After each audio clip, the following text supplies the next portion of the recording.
What do you think is going to be your biggest challenge over the next decade?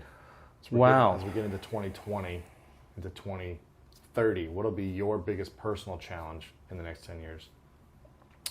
We are like a living organism. I mean, the company is just, our community is growing so large. I think our biggest challenge right now is finding venues and the logistics to be able to go to the next level of being able to do it on a larger scale without losing the efficacy, but without the intimacy, the connection. Yeah, I mean, we've done really great, Louis, as a culture into responding to the world's needs, and I mean, we hit challenges all the time, you know. And I was just telling my staff in a meeting, look, we just can't keep doing things the same way.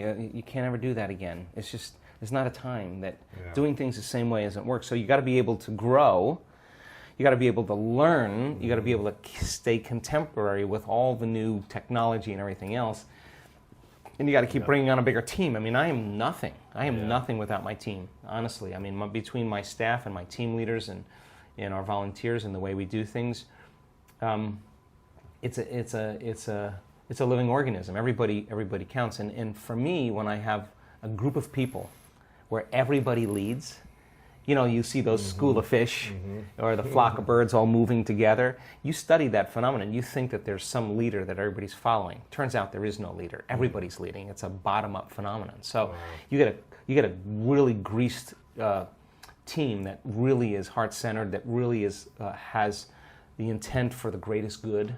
And it's not about them. It's about how they co-lead. And I think that helps me do one thing really well, and that is to focus on the people in the audience instead of everything else. So we've been growing, I think, for the last 15 years or more. And I think just our biggest challenge is to be able to handle that growth. I mean, I was just talking to my team, we get over 8,000 emails a month. I mean, with people with a lot of health conditions, a lot of questions, and want support. And so we're building infrastructure.